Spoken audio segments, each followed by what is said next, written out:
இருட்டுக்கடை குடும்ப பெண்ணிற்கு வரதட்சணை கொடுமை நேர்ந்ததாக புகார் எழுந்திருக்கிறது.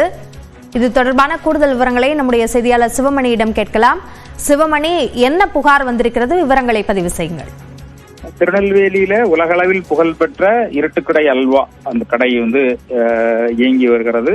தமிழக முதலமைச்சர் சமீபத்தில் வருகையின் போது கூட அந்த கடைக்கு சென்று நேரடியாக அல்வா சாப்பிட்ட நிகழ்வும் நிகழ்ந்தது.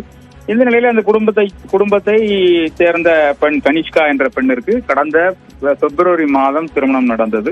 திருநெல்வேலியில மிக கோலாகலமாக நடந்த இந்த திருமணம் அந்த பெண்ணுக்கு கோவையை சேர்ந்த பல்ராம் சிங் என்ற நபரோடு நடந்தது. அவர் அமெரிக்காவில் பணிபுரிவதாக கூறப்பட்ட நிலையில திருமணம் முடிந்து 40 நாட்களுக்குள்ளாகவே அவர்களுக்குள்ளே வரதட்சணை பிரச்சனை ஏற்பட்டதாக கூறப்படுகிறது.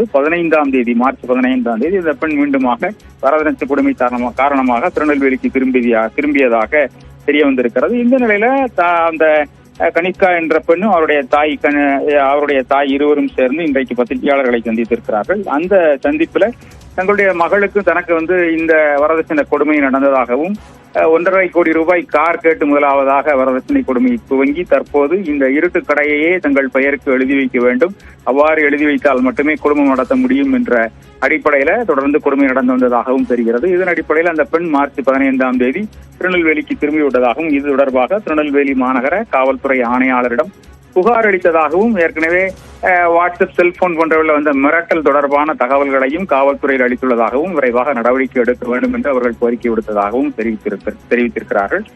இந்த திருமணம் அப்படிங்கிறது மிக மிக பிரம்மாண்டமாக நடத்தப்பட்ட இந்த நிலையில 40 நாட்களுக்குள் இந்த வரதட்சணை கொடுமை காரணமாக இது போன்ற சம்பவம் நிகழ்ந்திருக்கிறது.